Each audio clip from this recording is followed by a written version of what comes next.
항공사가 승객 관리를 허술하게 하는 바람에 이용자가 적립된 마일리지를 다시 토해내야 한다면 어떨 것 같으십니까? 국적항공사 대한항공에서 이런 일이 벌어졌는데 대한항공 측은 마일리지가 없다면 다른 가족의 마일리지에서라도 차감을 받겠다는 입장입니다.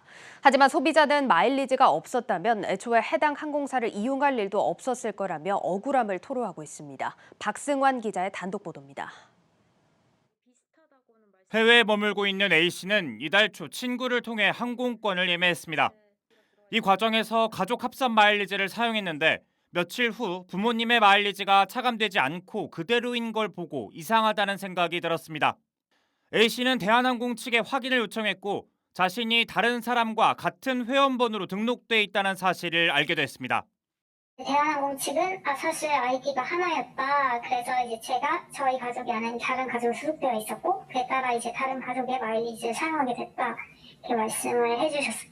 그래서 당연히 다른 가족분 마일리지는 이제 제게 아니니까 그거 취소는 당연히 이미 진행을 했고요. 대한항공 측이 영문 이름이 비슷한 두 사람을 한 사람으로 착각해 벌어진 일입니다.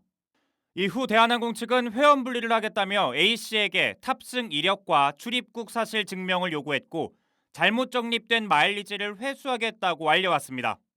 심지어 잘못 적립된 마일리지를 A씨가 이미 사용했다면 가족 마일리지에서 차감하겠다고 했습니다. 잘못은 항공사가 해놓고 책임은 모두 소비자에게 돌린 겁니다. A씨는 애초에 마일리지가 부족했다면 다른 항공사를 이용했을 것이라고 말합니다. 제가 이제 다른 분의 마일리지를 사용했으니까 그 부분 먼저 뱉어내라고 하시는데 애초에 대한항공 시스템 오류가 아니었으면 발생하지 않았던 일을 먼저 그렇게 지적을 하시니까. 하지만 마일리지 오적립으로 인한 피해를 보상받기는 현실적으로 어렵습니다.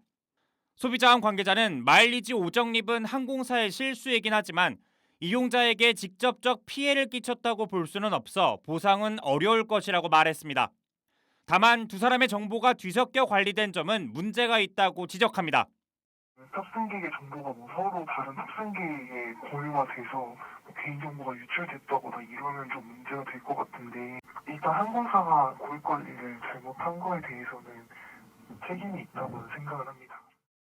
전문가들은 과거 2015년에도 비슷한 사례가 있었다며 항공 승객이 급증하는 만큼 고객 관리 시스템이 보다 정교해지고 더 고도화돼야 한다고 조언했습니다.